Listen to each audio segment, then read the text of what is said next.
eventos. Ah, é? Agora, um lugar que eu sei que tem coisa, porque eu fichei esse material, é na biblioteca do MAC, mas como ele está em obra, eu não sei como é que está o acesso, porque tem, eu não me lembro agora de cabeça, mas eu posso depois ver com calma o fichamento. Tem os catálogos dos leilões que ele fez para arrecadar dinheiro para a Casa da Criança. Uhum. Eu vi isso lá. Maravilha. E é realmente, né? A gente tinha se visto naquela época. Porque eu vejo vocês muito no meu computador, né? Que assim que bate uma saudade dessa história, eu vou lá ver. Né? Aí ela até se arretou comigo que eu tava filmando. Sem dizer nada. Aí. É só uma risada demais. E a gente queria saber isso, assim, ó. E como vocês descreveriam, né? Bacaro, né? Desde a chegada dele no Brasil, pelos que vocês sabem, até, né, o tempo da Casa da Fundação de Olinda e tal. Quem foi Giuseppe Baccaro?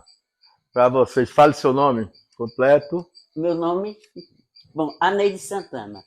Agora sim, Baccaro para mim, certo? Primeiro, Baccaro é uma pessoa muito coletiva e múltipla, né? Não tem os vários Baccaros que a gente conhece, desde aquele cara que sai de casa para saber se tem cebola na tua casa, porque ele quer fazer um macarrão e não tem cebola na casa dele, ele bate na tua casa. Isso aí é Baccaro, não é Baccaro? Aquele cara que está solidário com as crianças, pensando qual é o futuro dessas crianças, mas como inserir essas crianças num contexto cultural delas. E aí ele faz uma casa da criança, onde as expressões culturais que ele vai ensinar a essa galera, vai permitir que elas aprendam, que elas... É uma apropriação, é uma cultura, que é uma cultura nossa. Então, você está na casa da criança, você vai fazer desde o encartezinho, a publicação do cordel, né, com a xilogravura, até uma capoeira, se for o caso. Entende? Então, ele não é aquele cara que quer que você... Ele é um italiano, ele poderia querer que você aprendesse a arte da Itália. Entende o que eu quero dizer? Sim, sim. Tem uma visão assim, né, muito... Não, ele veste a camisa daqui, ele veste a roupa daqui, ele é essa coisa coletiva, ele é coletivo sempre. Ele não é um cara que tem uma ideologia apenas na teoria.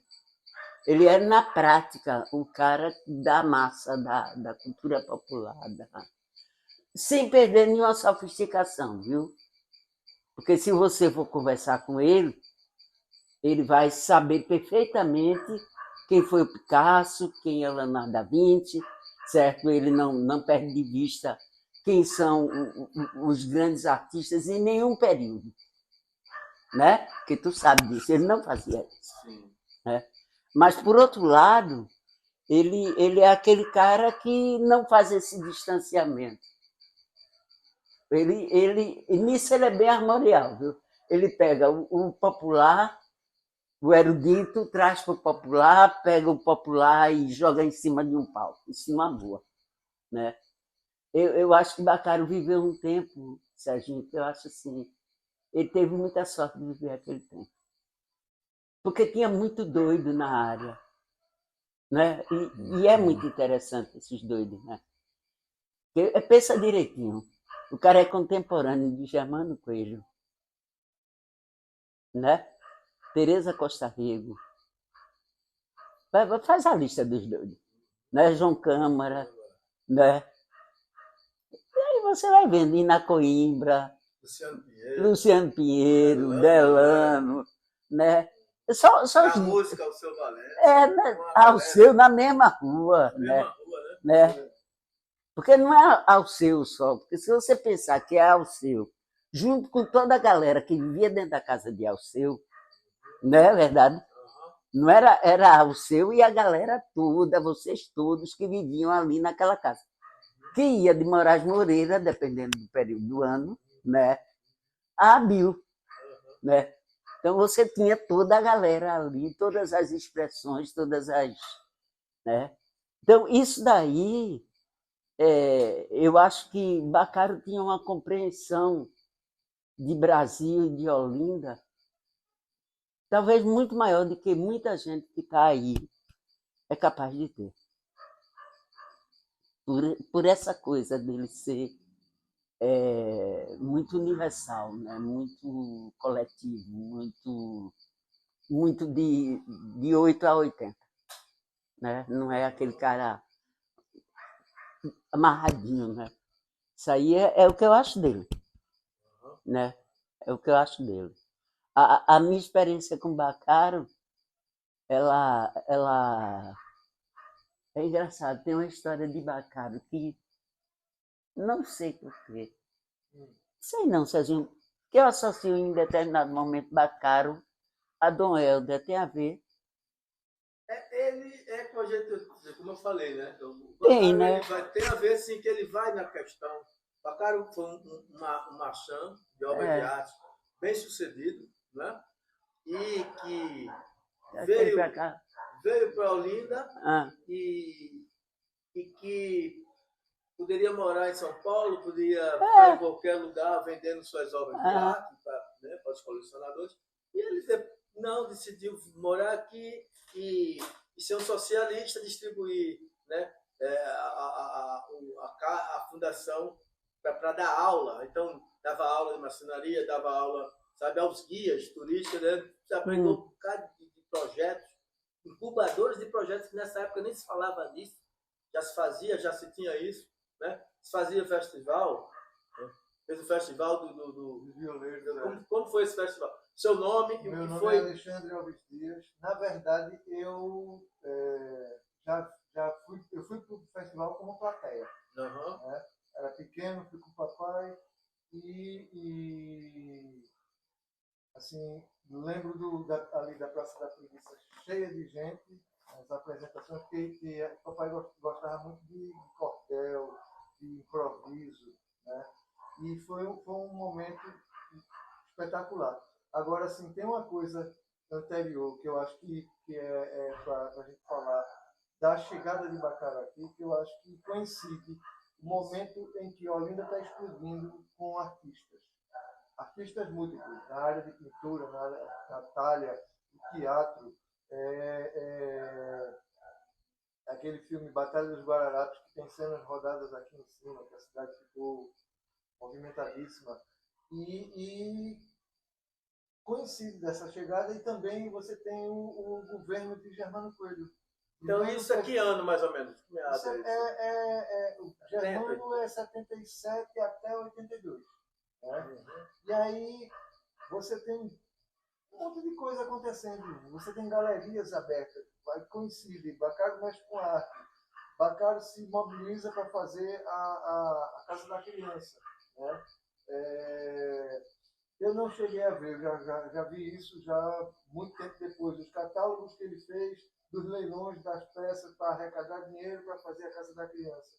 Me lembro de ter ido pequeno também à Casa da Criança, na área lá do anfiteatro. Acho que eram as apresentações, coisa para criança mesmo, que eu era muito novo nos anos 70. Mas aí tem os diversos bacaros, né? Tem o bacaro do pessoal que via ele no meio da rua, aquele cara simples, de camiseta, de short, de sandália, passeando por ali. O desprendimento dele, tem uma coisa muito interessante que a gente dizia muito de brincadeira assim, não olhe muito para o carro do bacaro não, que dá tétano. Porque ele não estava nem aí, o carro dele era uma sucata. O que interessava... Uma Brasília velha. Que era aquela coisa assim que eu vi um pouco dessa mentalidade em Portugal. Eu quero um carro que me leve, não interessa o estado dele. Ele tem que me levar do ponto A ao ponto B. E eu resolver as coisas e está tudo certo. Né? O bacaro da Casa da Criança, o bacaro que está fechando acordos com a prefeitura, com Germano Coelho. O Bacaro que fazia exposições lá cedia o espaço dele para os outros e fazia exposições lá. Eu me lembro de ver uma vez, ele colocou uma exposição só de mapas antigos que eu fiquei babando. Nessa época eu acho que eu já estava fazendo história e eu babei. Me lembro de um documento que ele colocou numa moldurinha, eu fui olhar, um documento em francês, umas ordens que foram passadas para um ilustre desconhecido, acho que ele na época era um tenente chamado Napoleão Bonaparte. Aí você olha assim, porra, isso está aqui. Né? Me lembro de um episódio, infelizmente eu não lembro o nome dessa figura, era uma senhora que junto com a mamãe inventaram de fazer uma lojinha para vender coisa de carnaval. Aquilo era, acho que em 83, 84, 85 por aí, não me lembro o ano exato mais, e foi lá, né? Me lembro da gente levando coisa para lá, vendemos lá uma batida de maracujá azul num garrafão de água mineral daqueles de 20 litros, que ela voou, foi vendida todo no mesmo dia. Com essa senhora, a mamãe fez umas limas de cheiro, que eram umas coisas que tinha no carnaval de antigamente, feita com parafina. E aí você tem a forma da parafina, derrete ela dentro, coloca e enche ela com perfume, com uma seringa, e depois passa um pincel para vedar. Que é para você jogar nas pessoas e elas ficam perfumadas. E foi um sucesso, assim, juntou várias pessoas que estavam interessadas em vender coisas ali, né? E ele fazia isso, ele cedia um espaço para reunião, ele cedia um espaço para exposições. Você tem diversas facetas de batalha que você sabe. O ateliê coletivo, a Guaianazes, a oficina Guaianazes, né? Pois é. Primeiro veio a Guaianazes, depois veio o movimento o ateliê coletivo, né? Que ele fez. Porque, assim... Desculpa, ele acreditava assim, na arte como transformação social, sim, ou no trabalho, no ofício, porque ele ensinava na casa das crianças também a fazer tudo, né? Assim, vassoura, saber marcenaria, ajeitar as portas.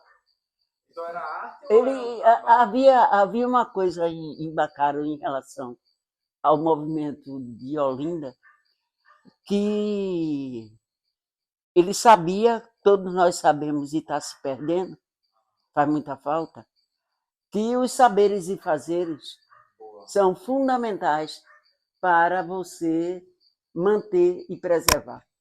Quer dizer, não se preserva se você não tiver alguém que sabe bem uma alvenaria, alguém que sabe bem sobre um piso, alguém que sabe bem recuperar uma palha, alguém que sabe bem fazer uma talha, certo? Que mexa com madeira, que conheça as coisas. Então, essa arte agregada, esse conhecimento agregado, que está no próprio argumento de Olinda, quando, através do que escreveu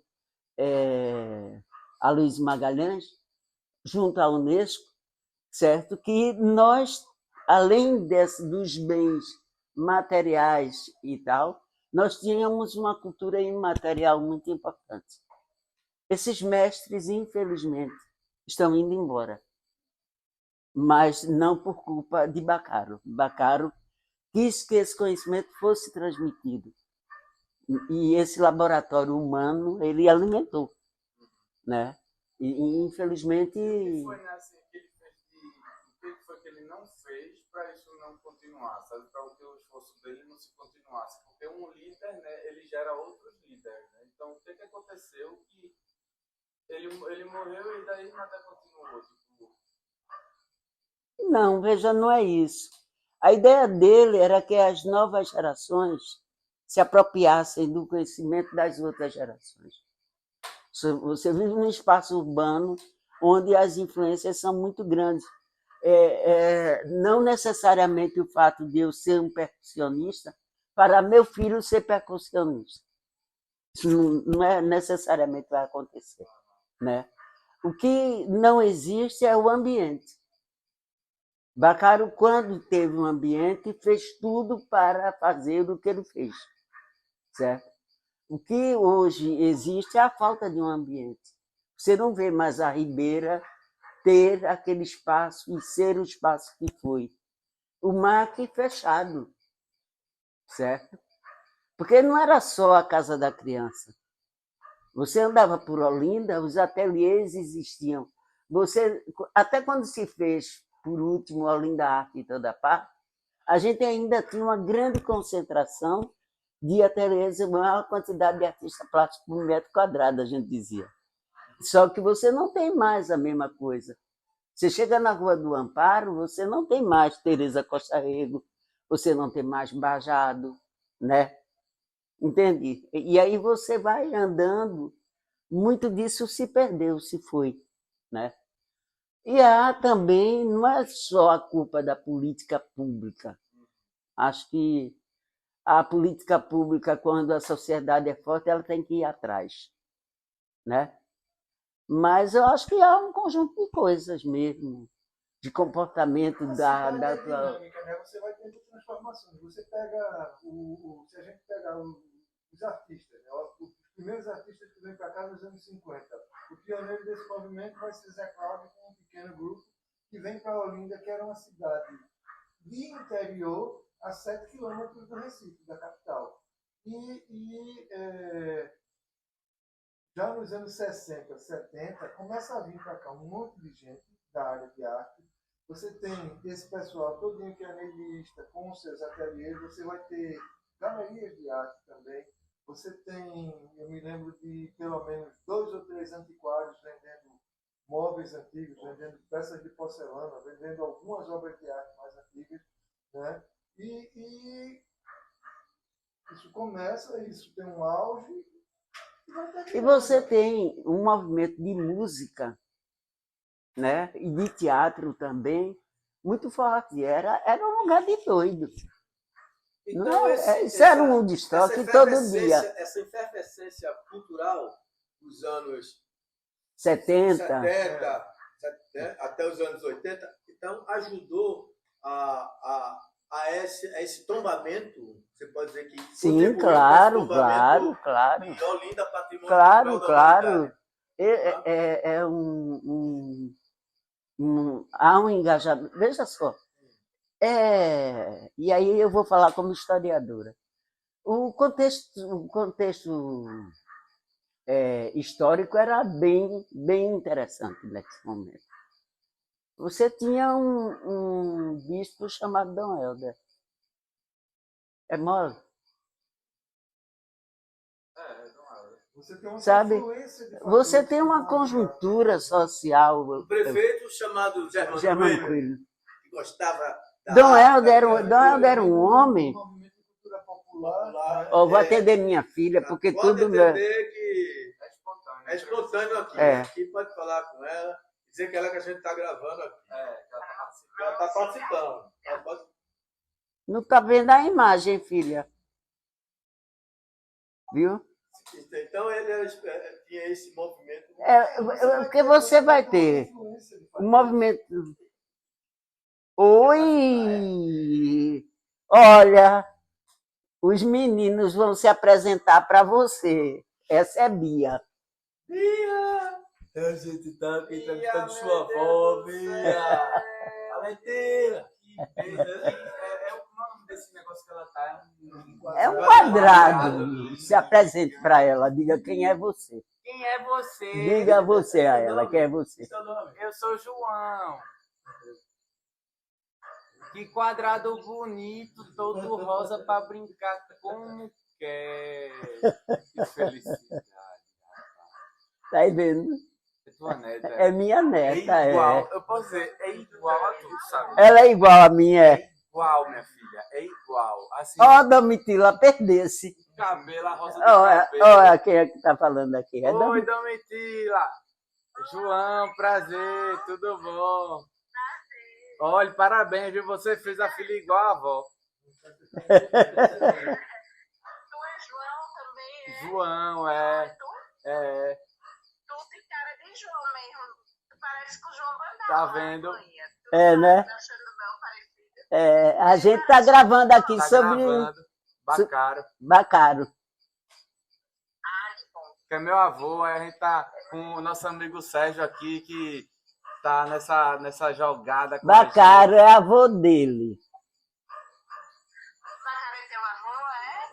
Madonna, menina! Vem cá, menina! Vem Você é cá. filha de quem? Do Tom, mas do fotógrafo, queimado. Ah, você acreditou, mas É. que legal. O Garanhão. Iris. Primo de Iris. É primo de Iris, É. Que legal. Ei, tudo de bom, viu? A gente tá entrevistando sua mãe, que é um pedaço de história, sabedoria, alegria. E vamos fazer mais outras entrevistas sobre ela também, sobre a vida dela depois, né? Seu avô, você sabe porque era seu avô. Mas era um chamego com minha mãe, viu? Era um tal de um molho que ele ia fazer de uma pasta para ela comer. E um livro Eita! que ele achou que ele tinha que mostrar para ela ver, que era um fundus daquela rua de São Bento. Era, né? Ele calçava a havaiana dele branca com tiras azuis, certo? Tá vendo? Ele ia embora procurar ela porque ele tinha que mostrar que ele tinha achado. Era a época das Havaianas com a tirinha branca, não era? Era a branca, a tradicional, ele adorava. Era a havaiana branca com a tira azul clarinha. Claro. E é uma imagem muito clara da minha infância, minha de Rafael Pontual, porque teu avô ele faz muito parte da vida da gente, né? Meu A gente é holandês assim, eu, Rafael Pontual, o Gamurim, tudo. Ele encontrava Tota. botava dentro do carro, levava os cantos.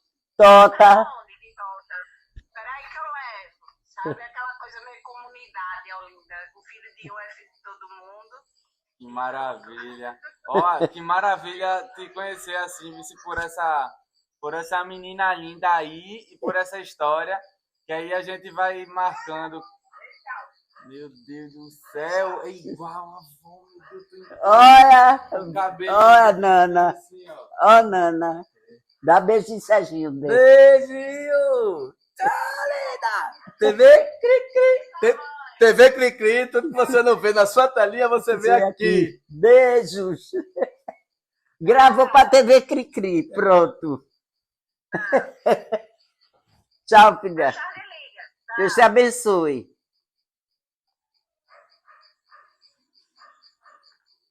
O gato pode ficar, né? Pode, não, pode ficar. Eu me lembrei de outro episódio, não me lembro mais o que foi, mas a gente foi lá em Bacaro, naquela parte menorzinha que fica do lado, a gente tá vendo de frente para aquela casa maior, à direita, que ele alugou. Aquele morava. Eu me lembro que tinha dois pianos de canto, e um desses pianos era um Pleyel, que é um piano francês. É. Que um afinador, uma vez, ele tinha comprado um piano e era um Pleyel, e ele veio afinar, e aí ele contou que em Pernambuco só tinha 3. 2 aqui e um em Caruaru. E aí eu vi, aliás, eram 2 na casa de Bacaro, todos os 2 eram Pleyel. Ou seja, ele tinha mais de 2 lá que não se conheciam. É um piano que o centro dele é mais baixo.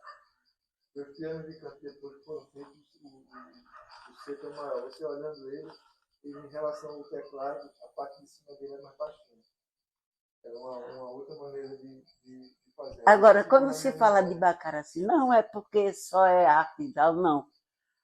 No momento em que eu fiquei sem ter onde botar o arquivo público, veja, a gente saiu da Casa 28 e não tinha onde botar a documentação. Ele abriu a casa dele.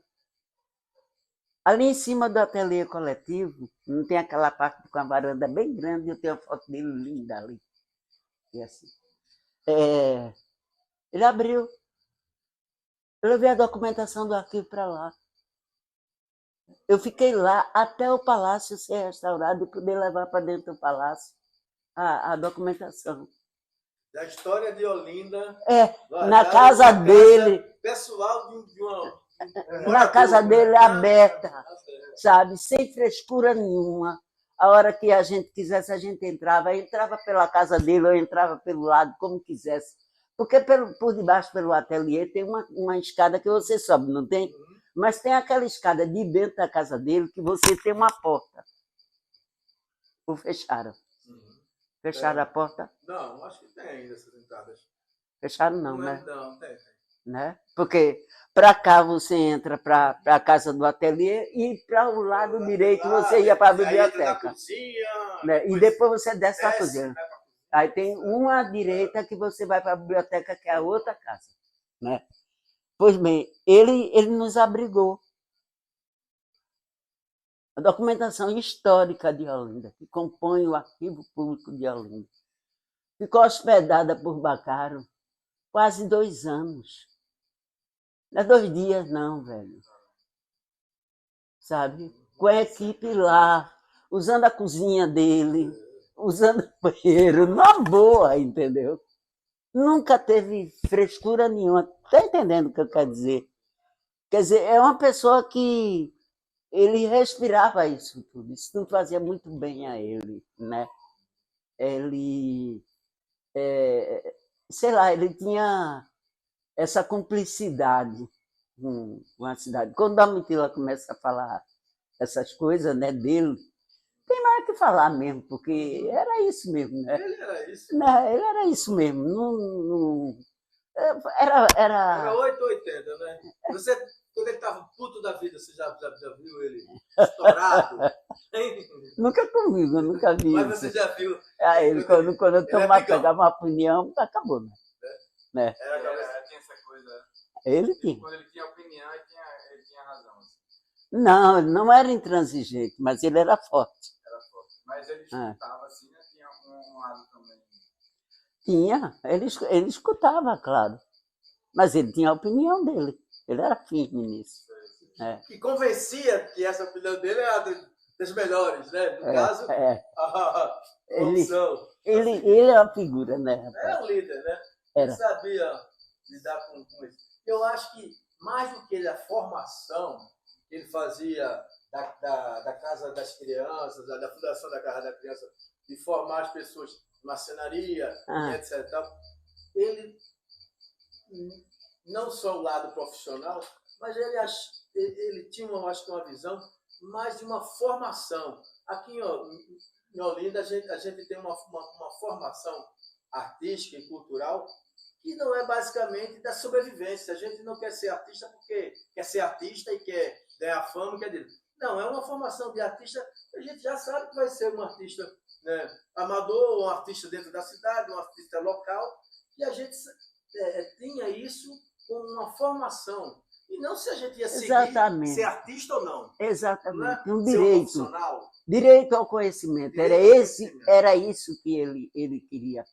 Que você tivesse direito ao conhecimento e tivesse também, João, essa coisa de estar inserido no teu próprio espaço. Entende? O que está acontecendo hoje, que eu vou fugir um pouquinho, porque a gente, mas em respeito a Bacaro mesmo, é que você vê que a grande maioria das pessoas que estão transitando na cidade, a grande maioria que está transitando, não é que está estabelecida, tá certo?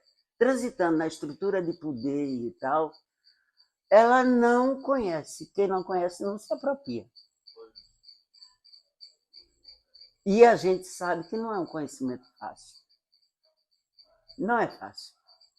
Tem uma coisa que, quando Ceceu começou a aprender bateria, Ceceu fazia muito barulho.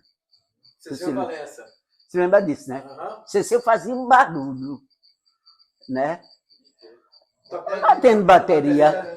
Ceceu é filho do Alceu, Valença. Ceceu é filho do Alceu, né? Só que você não tinha naquela época um estúdio, né? E aí ele ficava ali treinando a bateria dele. Morava na frente, você se lembra, Dona Dolores, que fazia o quê? Ensinava piano. Tu imagina o que é você misturar... Duas educadoras, Dona Valquíria, que era... Né? Valdira, que era... Foi minha professora. Foi. Ela era ligada a essa coisa de ensinar música, piano. Pastorio. Ela era ligadíssima à pitombeira. ela era de São Pedro, né? Ensinava aquele negócio de catecismo, fizesse catecismo com ela. Né? Estudei com ela. É, pronto. Valdira. Morava, elas eram oblatas. Morava ela, Dona Dolores, certo? E, meu Deus, Elisa, as três, né? Na casa. E de frente morava o seu e tinha Ceceu. E Ceceu fazia barulho, né? Para tocar bateria. Ao seu atravessava a rua para ir pedir desculpa à Dona Dolores, porque Ceceu fazia barulho mesmo. O que é que se pode fazer, né? Isso é aquela rua.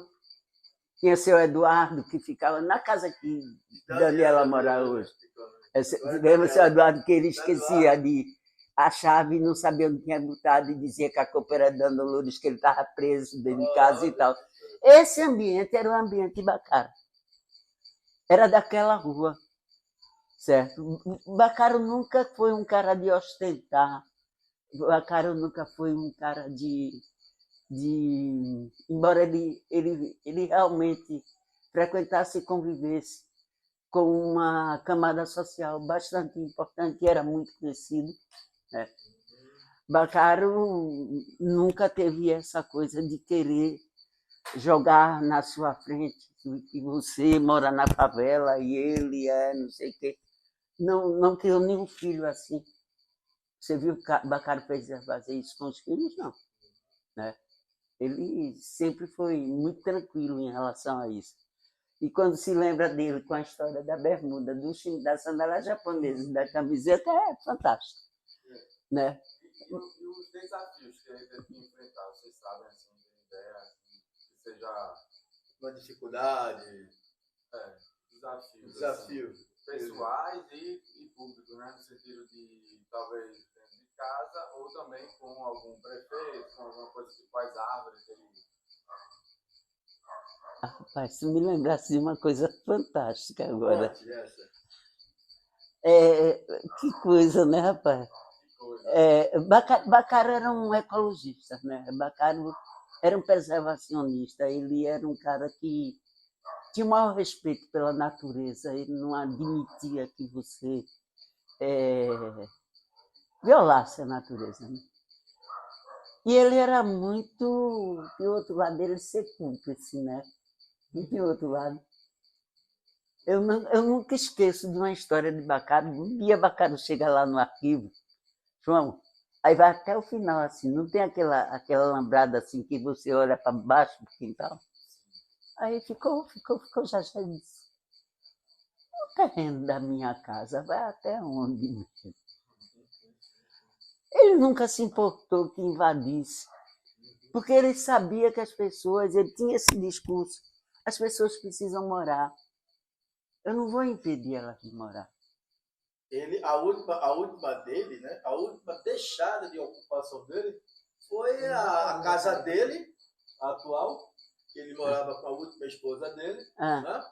E o quintal da casa dele, ele deixou as pessoas lá de um beco invadir foi isso. quintal da casa e fazer uma casa. Deixou invadir. Não, né? Sem problema. E ele, com escritura na mão, com tudo na mão, não chamou a polícia, não chamou a prefeitura para derrubar a invasão, a ocupação. Né? Aí era um pé de quê que tinha lá no fundo do quintal? Agora não podia derrubar a árvore. Mas... Não, tinha uma árvore que estava prejudicada. Era de Queracajá. Não, era na casa a Carnaúba de frente à casa dele. Não, né? Aquela é a segunda etapa, eu vou chegar nela. Vamos chegar nela. Eu estou falando no fundo do quintal. E estava ameaçando a estrutura da casa. Certo?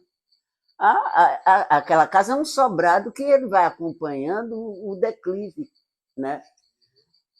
Meu filho, como é que se convence a Bacaro que você vai cortar uma árvore? Ele não gostava nem que varresse as folhas que ficavam por trás. Ele não gostava, ele era encrenqueiro com isso. Era chato, sabe? Não mexe e tal. Ele era Partido Verde Radical. Eu acho que ele devia ter casado com Marina Silva. Né? Ele é um comuna, Oh, socialista. aí nasce uma Imbaúba na fachada da casa. Por baixo da varanda ali do primeiro andar. Uma varanda morisco, né? Uma casa Tá entendendo? secular de Olinda. E ela começa a crescer. Tem a foto, a gente tem a foto, não tem como ela indo para o outro lado da rua. Ah, meu velho, foi drama. Veio prefeitura, veio O IFAM, sabe? Veio o IBAMA, veio todo mundo. Não pode, era um local impróprio, entendeu? Com todas as autorizações para cortar o pé de Imbaúba, teve que retirar ele de casa. Então, já estava. Ele estava muito nervoso, ele não admitia.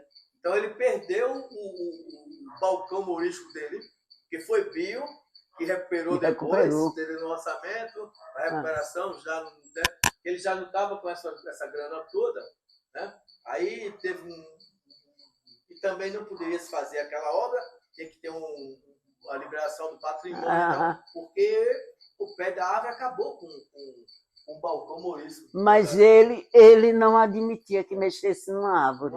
E era verdade mesmo, ele passava mal, ele não gostava disso. Aí vai cortar uma árvore na praça. Acabou, não diz a ele que vai cortar uma árvore na praça. A gente encontrou na biblioteca um monte de fotografia de árvore cortada. Deve ser assim, né? De alguma que ele queria fazer uma denúncia sobre aquilo. Né? Ah, ele fazia. Ele fazia. Então, ele tinha umas coisas que era dele. Era dele, era característico dele. Pronto, ele não arengava por nada. Agora, não mexa na árvore, não. Pronto. Entendeu? Ele admite qualquer coisa, agora não mexa na árvore. E aí, com ele, eu não sei, porque ele tinha todo esse... né? Mas ele, por outro lado, assim, ele era tão solidário, e ele não era um cara que era solidário, porque ele era candidato a isso, ou candidato a aquilo, ou porque apoiava esse ou aquele candidato. Ele era solidário. O que era de Bacara, a porta dele estava aberta. E havia uma história que o pessoal muito pobre e tal, eles chamavam ele de seu bancário. Não era seu bancário, chamava seu bancário. E ele tinha realmente o hábito de dar dinheiro, moeda, espécie, a quem ia na casa dele. Ainda hoje tem uma moça que vende artesanato, bebida, essas coisas, de frente ao Mosteiro de São Bento, que ela era uma daquelas que ia na casa dele com criança, com não sei o quê, e ele atendia todo mundo, ele dava dinheiro a todo mundo, ele nunca... Certo? Se ele pudesse, se dependesse dele, a pobreza não existia. Gente morando na rua não existia. E acesso à profissão que desse a você uma maneira de sobreviver era com ele mesmo. Porque tem uma coisa que Bacaro enxerga, e que nesse país é muito difícil as pessoas enxergarem, que um patrimônio histórico é uma mina de ouro. Você pode viver 24 horas por dia disso aqui, certo? E viver bem. Porque em todos os outros lugares, os exemplos que ele viu na Itália e em outros lugares, as pessoas vivem disso. As pessoas não precisam sair do espaço do patrimônio para viver em outro canto, né? Desde a questão direta do turismo, enfim, esse desastre que está acontecendo hoje no Rio Grande do Sul. A cidade de Gramado é uma cidade cenográfica. Ela não é autenticamente, mas ela não, ali não é Europa, né? Mas isso aqui é Olinda. É Olinda. E se você aprender as artes, se você aprender as técnicas, se você se apropriar da cultura, você pode viver dessa cidade 24 horas por dia, de forma séria. E isso daí Bacaro sempre viu com muita clareza. Ele foi um visionário, né? Essa coisa dele ser desprendido materialmente, tanto para o pobre como para a instituição oficial. Quantas casas ele não repassou? Por exemplo, a casa do laboratório de restauro era dele. Ele passou para a prefeitura para ser utilizada. Por quê? Porque ele viu que aquilo tem um potencial, isso aquilo vai ser importante para a cidade. Aí. Né? Só que, assim, um ponto de vista meu, assim, é que as ideias são ótimas, né? Só que precisa, né, de ter um planejamento organizacional, né? E de organizar até essa ideia para fazer com que existam pessoas capacitadas, né, para executar isso e não executar de forma assim, você é um funcionário e faça mais, que sejam pessoas que são ativas mesmo, né? Aí eu não sei se isso existia, sabe? Porque só ideias assim Enquanto você tinha tipo, sabe? esse aglomerado de pessoas e que souberam aproveitar aquele momento, a coisa andou. Agora, infelizmente, a política brasileira ela sofre da descontinuidade. Você tem um prefeito, um governador, um presidente que faz uma coisa, daqui a 4 anos vem outro, que vai passar 1 ano desmanchando o que o outro fez, 2 anos trabalhando e se preparando para o próximo. O próximo entra, desmancha o que o outro fez para fazer o dele, e assim, né? Porque você vê J. Costa ali, ó. Uhum. Pensa o que é J. Costa? O escultor, Pensa o que é J. Costa? Né? Vê aquilo ali daquele... Como é o nome dele, meu Deus? Dali daquele... Saúba. Vê ali. Não, esses quadros são maravilhosos. Não, ali esculturas e quadros. Ali são esculturas e quadros, né? Ela está falando dos artistas da cidade. Do artista popular. Você pegava um Saúba, velho, não é brincadeira. Entendeu? E tinha essa intimidade com o Bacaro. É uma geração foda, meu velho. E outra, não é brincadeira, viu? A diferença da força, né? Porque já da força também manual, né? Porque eu estou entendendo o que o João está falando. O João está falando que não existia projeto nem continuidade. É porque antigamente existia projeto, sim, mas só que a força desse projeto não bastava ser escrita. Ela não é burocrática. Hoje abre editais, a gente escreve editais para patrimônio, escreve editais para... Projeto para tudo. Projeto para tudo. Não, a gente se fazia o movimento, se fazia a realização daquilo ali antes de qualquer patrocínio. Não havia essa coisa. É igual esse nosso documentário. O governo a gente fazia junto. O governo anda junto, galera. Patrocínio era você ir para o sinal de trânsito, pedir dinheiro quando o pessoal parava. Com panfletinho, velho. Tanto é que tinha aquele teatro lá da 15 de novembro, ele não tinha financiamento nenhum. Funcionário amatório. O Hermilo. Né? O Hermilo Barra Filho. Né? De frente à Câmara o Hermilo. Certo? O Ponta de Rua. O Teatro Ponta de Rua. Exatamente. Certo? O movimento do Ponta de Rua é um movimento.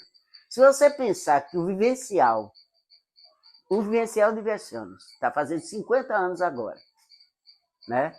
Quando ele se instalou em Salgadinho, ele era uma opção. Sabe o que é tu fazer um teatro dentro de Salgadinho? Dentro do mangue. Né? Dentro do mangue. Mas a galera foi fazer. Então, existe uma vontade política de fazer a coisa. O projeto era esse mesmo. Sabe? Era o público e o privado andando de mãos juntas. Você pega o movimento... Muitas vezes o privado chegava depois. Ou você ia lá e dizia, olha, a gente tem essa ideia assim, assim, assim, e quer uma parte de vocês. E aí vinha. Ou fazia na tora e a instituição pública chegava depois. O Balança Coreto, que acontece na Praça do Carmo, você vai pegar aquela galera daquele tempo da Aninha Farache, Claudinho, né? Vai ecológico, essa época aí? Ecológico, né? O Maconhão, né? Quer dizer, você vai ter todo um contexto que esse movimento é um movimento natural, as pessoas estão naturalmente aí. Se você pegar o panfleto de apoio à candidatura de Fernando Gondim a vereador, tá lá Miúcha, Chico Buarque, a galera toda. Isso é Olinda, certo? Então, é um ambiente onde as coisas estão acontecendo de forma natural. E Bacaro tem um papel muito importante nisso aí, dada essa compreensão universal que ele tem. Ele poderia ser um cara que viveu isso tudo, mas não viveu. Não tinha aquelas pessoas que ficavam na periferia das coisas. Não era o caso dele. Ele conhecia desde a Câmara Municipal, que ele passava, entrava aí, conhecia o padre, conhecia né? Conhecia todo mundo, convivia com todo mundo, não tinha esse problema de conviver com ninguém. Duvido que ele teve algum problema com a Federação Espírita, duvido. Né? Então, esse contexto, João, é um contexto diferente do contexto de hoje, certo? Era uma postura muito anárquica. As estruturas formais não eram isso, certo? Há um episódio muito interessante disso aí, de uma pessoa que eu gosto muito, certo? Mas, como é que se diz? O Sirinalata, né? Ele nasce de um episódio É Paulo Braz, eu acho. com Ariano, que proíbe a apresentação de Maria Bethânia no Teatro Santa Isabel, certo? E aí a história, né, nasce o Sirinalata disso aí, certo? Então, e o Sirinalata é um bloco dos jornalistas, do pessoal de imprensa, né? Sai aonde? Em Olinda, certo? Um belo dia, o presidente Figueiredo disse que gostava mais do cheiro do cavalo do que do cheiro do povo. Nasceu, eu acho, há pouco.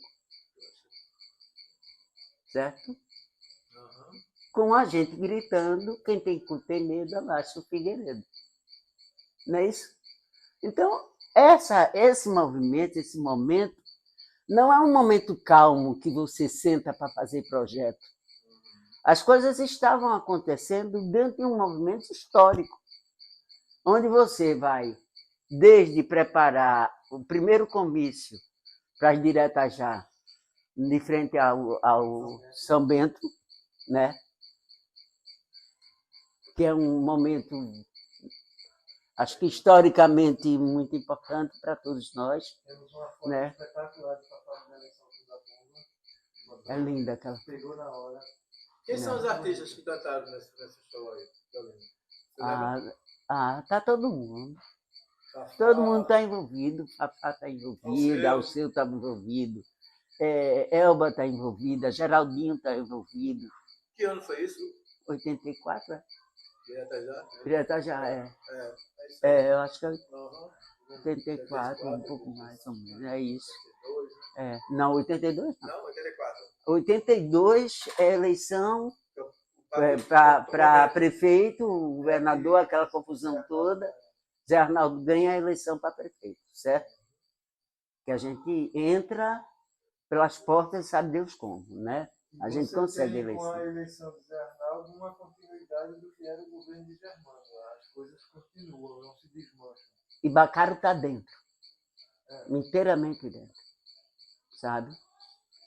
Tá com a gente está junto nisso aí. Então, essa história de estar no governo, era um envolvimento com a própria cidade, não era uma visão burocrática como se tem hoje, né? O prefeito está aqui, a cidade está aqui. Não é. Você encontrava Zé Arnaldo na cidade ou não encontrava? Na Rua da Palha, na Bodega de Velho, em todo canto não encontrava. Olinda, a cultura de nossa Olinda, ela é vertical, né? Ela não é horizontal. Então, aqui a gente nivela todo mundo. Então, aqui a gente tem todas as classes sociais morando, né? Convivendo juntos. Alguns ricos, alguns classe média, alguns Não pobres. interessa, Né? ninguém Então, a cidade tem que se ela meter na tem, vida de né? ninguém. Ninguém se anônimo. Então, Ninguém incomodava. então, os artistas podiam ser Tampa, o Tampa, e ao seu até hoje fala que ele tinha essa liberdade de escutar Tinha, banco tinha, na frente da casa dele, totalmente. tocar um violão, né? Totalmente. Então, Olinda, exatamente. Então, Olinda, você respirava a arte, você vivia ali, você trocava isso, né? Corpo a corpo. Então, E bem aquela coisa assim, tá faltando uma tinta, Bacari tem casa, ele tá lá no MAC. Qualquer coisa que precise, vai em casa. Bate lá em casa, pega aqui e tal. Tá aí, vai todo mundo para lá, vai todo mundo para cá. As portas eram abertas. Ninguém tinha hora, não era aquela coisa. Dava meia-noite, dava 1h da manhã, 2h da manhã, ia passando pela calçada, fulano está acordado, entra, tem comida. Era os isso. bares que estavam abertos, que você ia para lá conversar ou comer, chegou de uma coisa, tá aberto ali, vamos ali, 2h da manhã, o bar de Del. João de Lima. Tu pode ir com o João de Lima? João de Lima ia filar o cigarro de mamãe, porque ela pintava de madrugada. Aí dava uma determinada... quem é a sua mãe? Gina. Aí dava uma determinada hora, ela ia lá no Largo do Amparo. Ela ia pro portão fumar um cigarro, aí chegava o João de Lima. Eu tenho cigarro. E às vezes ela já tinha fechado, eu não tinha mais cigarro, e ela ficava arretada, né? Porque acabava o cigarro dela. Tem episódios que são emblemáticos, exatamente nessa coisa desse movimento. Nos anos 60, tem o que hoje é o Museu de Arte Sacra, lá na Sé, era uma ruína. Não tinha nada dentro, estava lá aberto. E os artistas se juntam, um grupo gigantesco de artistas se juntam, vão lá, lavam, varrem e montam uma exposição com convite e tudo. Ou seja, não foi pedir dinheiro a governo para vamos fazer um projetinho para poder atravessar a rua. Não, era Queria fazer um cartaz, falava com o Bacaro.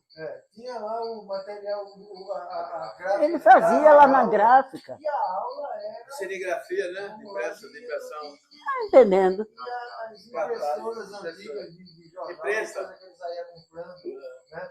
Eu me lembro do cartaz do Festival de Violeiro, foi impresso lá. Né? E é espetacular, é lindo.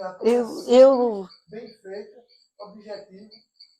E tinha aquela coisa, ele conhecia J. Borges, ele conhecia todo mundo. E como era essa relação dele com os artistas assim, locais? Assim, ele trazia também gente internacional ou de outros lugares? Aí a vida dele como Machana. Aí realmente eu não... e ele tinha isso, né?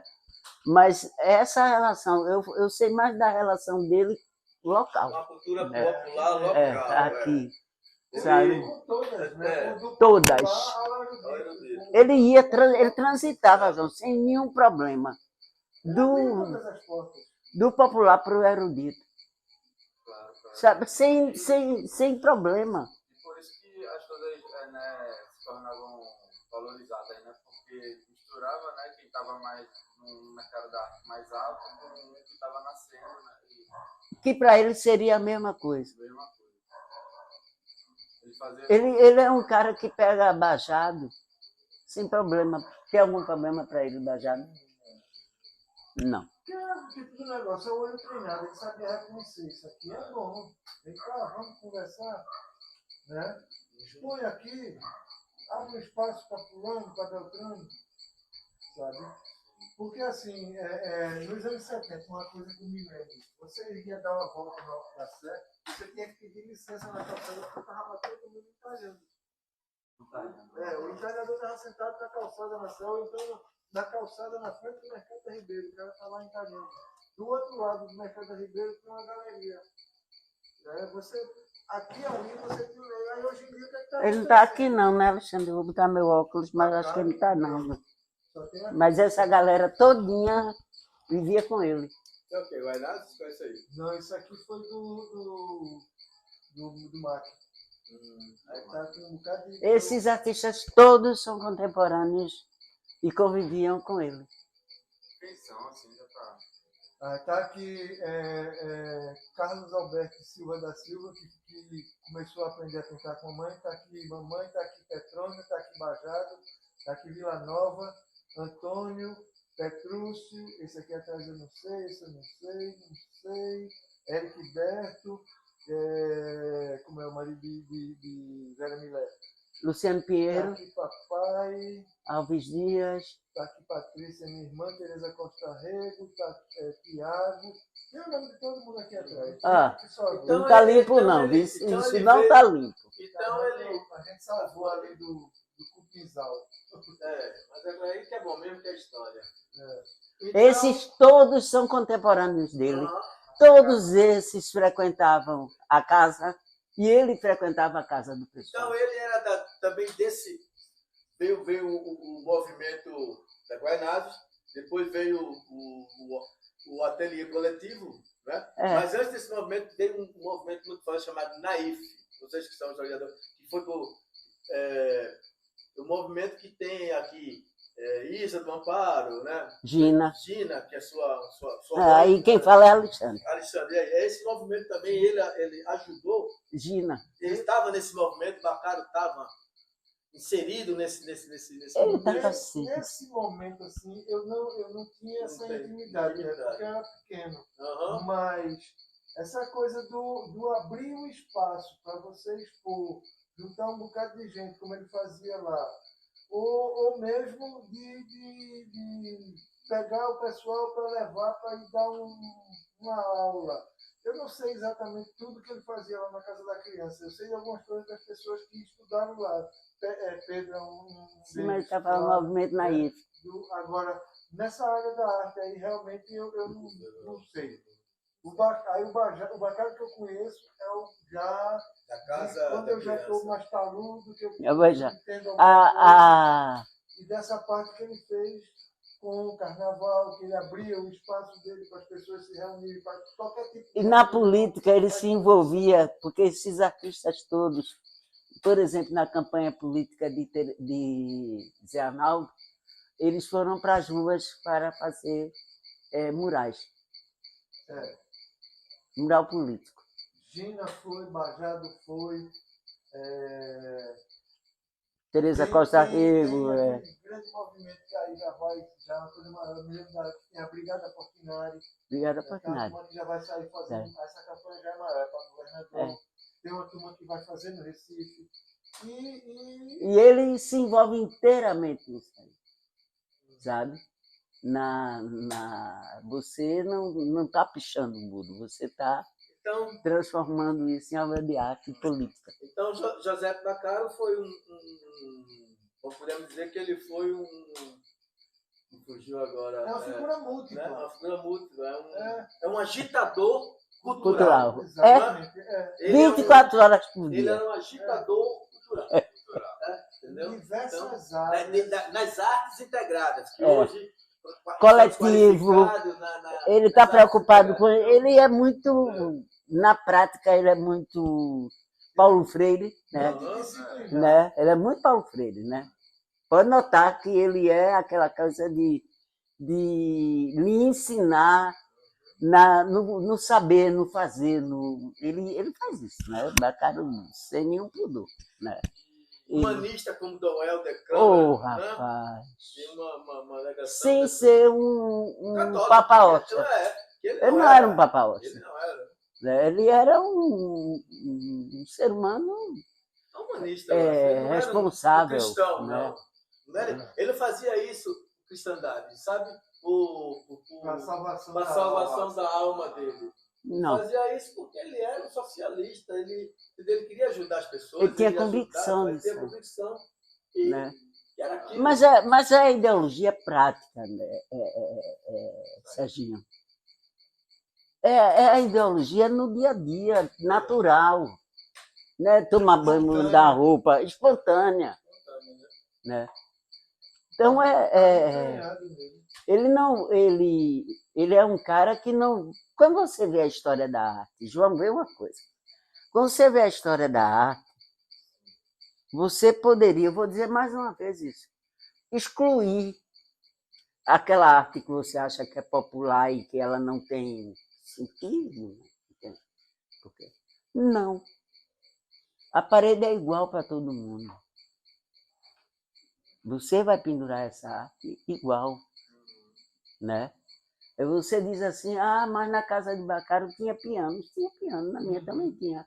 Agora, eu acho assim, não é porque tem piano que você não vai tocar um tambor. Vai tocar. Entende? Uma coisa que só não pode ser de má qualidade, aí não pode. Uma coisa que fica evidente, por exemplo, nos catálogos... Tem que ter qualidade, viu, meu velho? Nos catálogos que ele estava fazendo para os leilões dele, para a história da Casa da Criança, você vai ter da obra de arte do século XVI, que ele comprou, sabe Deus aonde, sabe Deus quando, e o artista contemporâneo que foi lá e doou um ilustre desconhecido, ou um top. E está todo mundo junto lá no catálogo. Sabe? Por quê? Porque ele, aquela coisa que eu digo, o cara olha assim e diz, não, esse artista aqui tem potencial, tem valor, ele sabe o que está fazendo. É diferenciado. É a coisa de você chegar no pegar os entalhadores. Todo mundo fazia a mesma coisa, era preto velho, encerado na peça escura, né?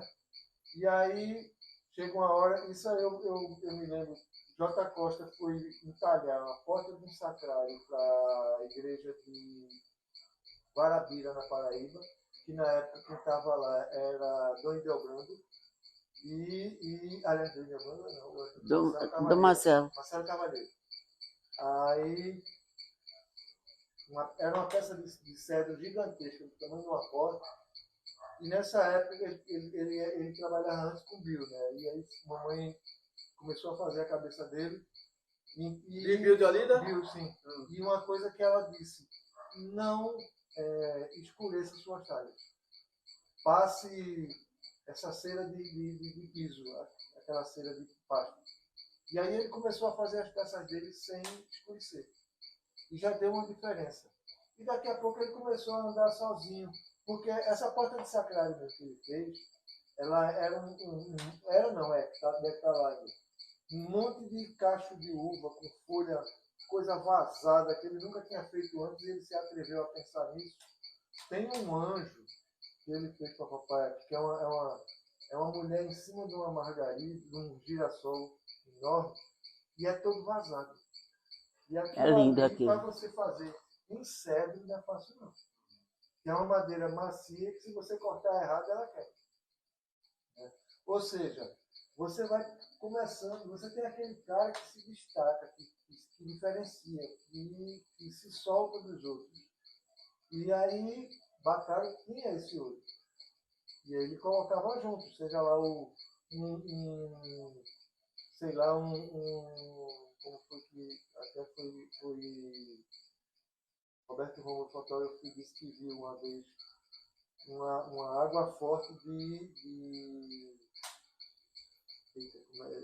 é um pintor holandês que fez uma água forte e está lá junto. Você tem um pintor holandês e um Zezinho desconhecido que fez uma capa de um cordel que era desconhecido até então e que passa a ser valorizado e conhecido. Por quê? Porque aquele trabalho dele começa a se destacar. Esse olhar. Né? Você pega um cara que era um desconhecido do J. Borges, que vai pipocar para o mundo. Eu nunca me lembro o nome dele. Tem um cara que faz também estilografia. Ele está vivo, o J. Borges, eu acho que ainda está vivo. Não, o J. Borges não.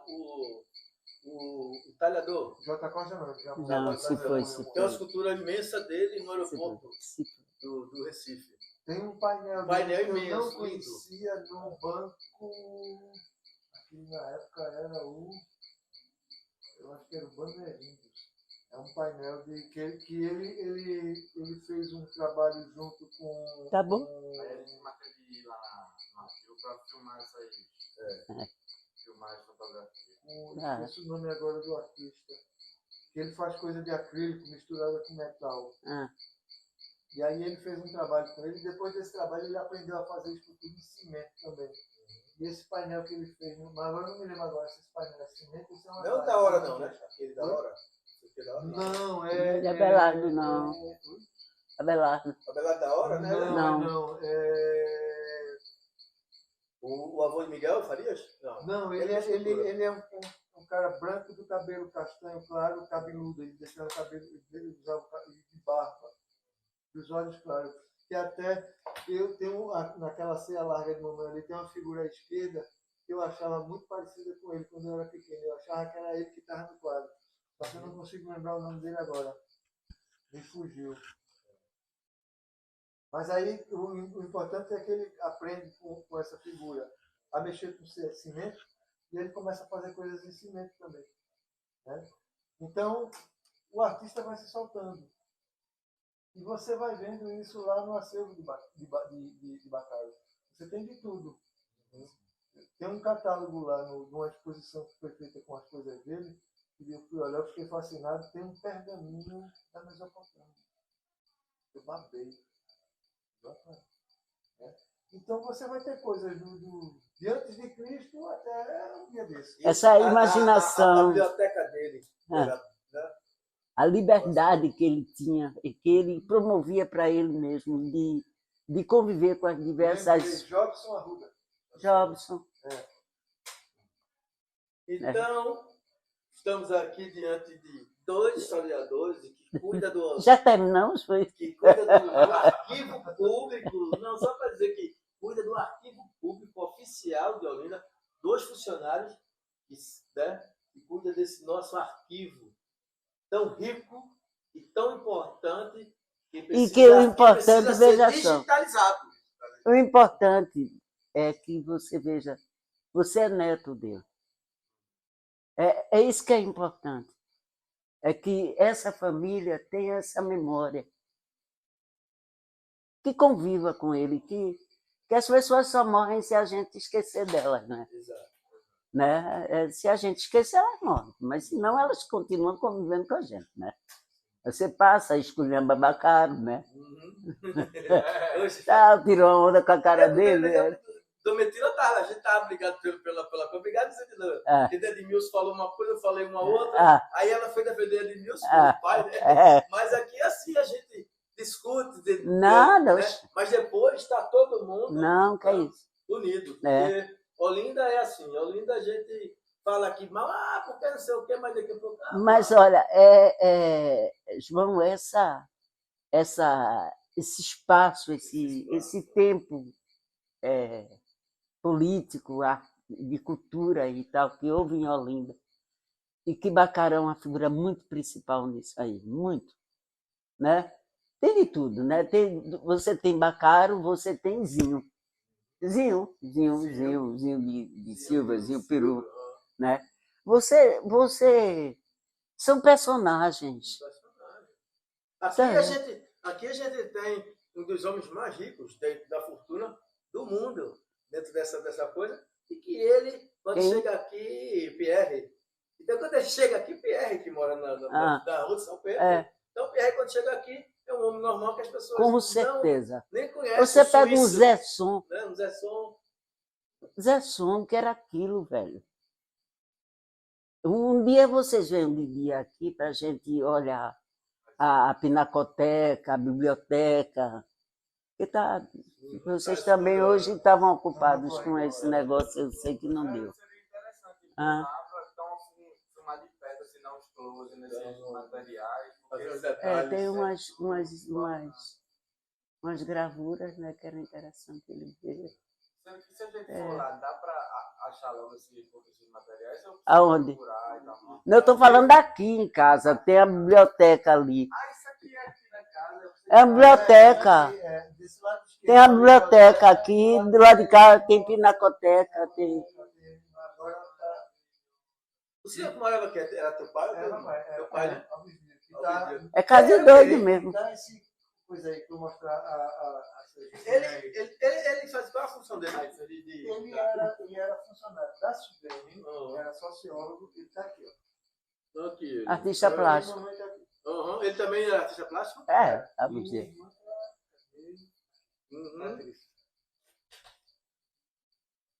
Patrícia é de cinema. O que eu acho que tem a ver essa exposição aqui com 150 anos aproveitando o aniversário.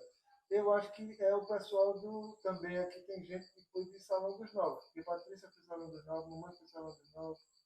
Aí a gente. Carlos foi Salão dos Novos. Vai sim, vá. Você vai quando você quiser, você sabe que sim, né? Eu tenho que ir lá para um compromisso. Vocês já falaram? Né? Já tem alguma coisa que vocês... Está gravando ainda? E também, a gente vai continuar. Vai continuar. A próxima a gente vai fazer lá no Não, a gente nunca termina de falar de Bacário, não. A gente Eu te juro que não. no arquivo, né? Vocês mexendo lá, abrindo aquela coisa lá no arquivo. Porque a gente quer... Sabe que a gente doou os livros lá, né? Da biblioteca dele para o seminário. Eu soube, foi. E aí foram 20 mil livros, assim. Eu devia ter ido lá roubar um livro para mim. Era. Eu tenho um que ele me deu. Tu pegou. É um livro Aquilo tinha um ciúme. Era. Ele e Germano, os dois. Que Germano, eu sou pior do que qualquer pessoa nisso aí. Falo mal dos outros, mas eu sou pior. Mas eu não mexo nos meus livros, não. Eu faço qualquer acordo, agora meus livros não. Mas Germano era doido por livro. Doido arengava por um livro e tudo. E ele também, né? Aquela biblioteca dele era uma coisa que ele vivia. Eu acho que Bacário tinha uma coisa ótima. Ele vivia. Vivia. Não era aquela coisa que ficava... Ele vivia 24 horas por dia. E pronto. Viveu até o último momento, né? Acho que ele tinha isso, sabe? Ele não era um passivo, não. Ele era um cara muito da provocação, né? Era o sangue italiano, né? Era. Levado das ideias. Eu encontrava muito, quando eu estava indo trabalhar, eu subia a 20 dias, 2 de maio, virava, né? Às vezes ele estava na porta de casa, aí dizia uma coisa, tirava uma brincadeira. Ou mais tarde, às vezes eu estava indo do arquivo na Secretaria de Patrimônio, aí lá vinha Bacário pela rua e ele dizia alguma coisa, brincava, contava uma história engraçada. E estava sempre rodeado de gente. Ele vivenciava, ele não deixou a vida passar, eu acho. Acho que ele teve isso.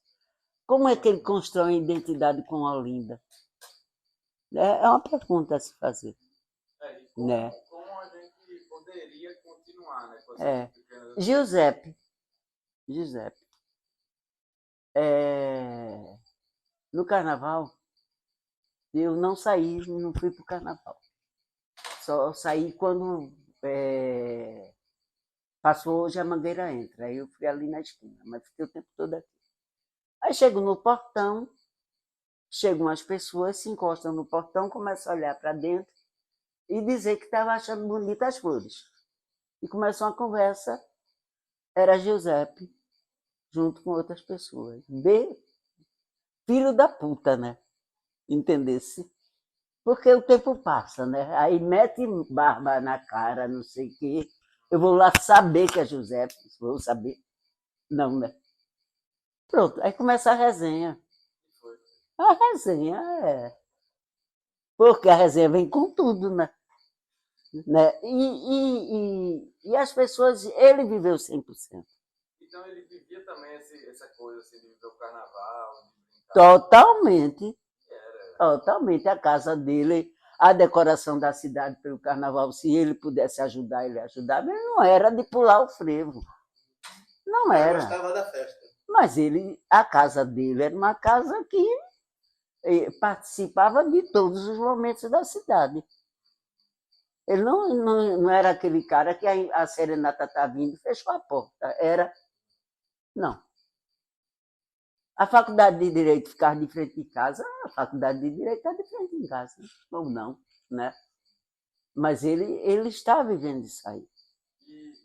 Não é um cara fora da cidade, porque tem pessoas que moram nos lugares e não moram, mas não vivem. Dorme aqui, mas vai-se embora trabalhar, volta, dorme E depois vai curtir em outro lugar. Nem se diverte aqui. Né? Não. Não se diverte. Não consegue. A Olinda, ela é frequentada quando chega o momento. Estou falando não dos turistas, nem dos turistas locais que circundam a área metropolitana. O próprio povo aqui de Olinda, dessas áreas, ela não só frequenta Olinda no período do carnaval. O Bairro Novo, Casa Caiada, Rio Doce, e etc. Vem para cá no período mesmo do carnaval. Quando vai sair, vai para Recife, vai para outros lugares. Ou jantar em outros lugares. Olinda, aqui no sítio histórico, é mais vivenciada em período festejo. E também você tem uma coisa, né? O fenômeno da própria transformação da dinâmica da cidade, de gente que se mudou, de gente que morreu, né? Morreu muita uma gente. geração nova que vem morar no lugar e que às vezes não se identifica, não se apropria. Né? E aí você vai tendo esse próprio movimento, esse momento de transformação que você vai ter. O início da ocupação da cidade por artistas a partir dos anos 50, a explosão de ateliês, de galerias, desse momento de efervescência, dessa união de todos esses fatores que vão fazer com que esses artistas estejam, que o prefeito seja germânico, que a cidade seja tombada, que a cidade vai ser restaurada. E aí você vai perdendo devagarzinho, o pessoal vai indo embora, os ateliês vão fechando, as galerias, os antiquários. Você tem um momento Você de fecha um ciclo. acomodação. Fecha E um agora ciclo. a gente está vivendo outro momento de casas fechadas, alugadas para o carnaval, de gente que mora fora, que comprou a casa só vem para o carnaval, de casa que está virando bar. Né? Houve um momento de explosão de albergues, hospedarias e hotéis, que agora também só quem teve fôlego para se segurar ficou. E agora está aí. Muito bar, né? Pouco morador, um novo processo, muita casa para vender e para alugar. Acho que fecha o ciclo. Acho que quando você não tem mais um Paiadu de um lado da rua, da ladeira da Sé, e o Noel do outro lado, com o galego no cantinho da Sé para vender a cachaça, acho que você fecha um ciclo. E nesse ciclo que a gente está falando, o personagem Baccara é um personagem muito importante. Entende? É um personagem fundamental. Ele não passou ao largo disso, ele fez parte. Fez parte em todos os sentidos. Né? O personagem mais importante disso aqui é o gato, né? Para anotar assim. Eu tirei o prato dele, mas ele não tem jeito, rapaz. Na casa dele. Passa o dia dessa história. Pega esse cara aqui, querendo montar cenário na minha casa. O cenário é comigo. Dentro.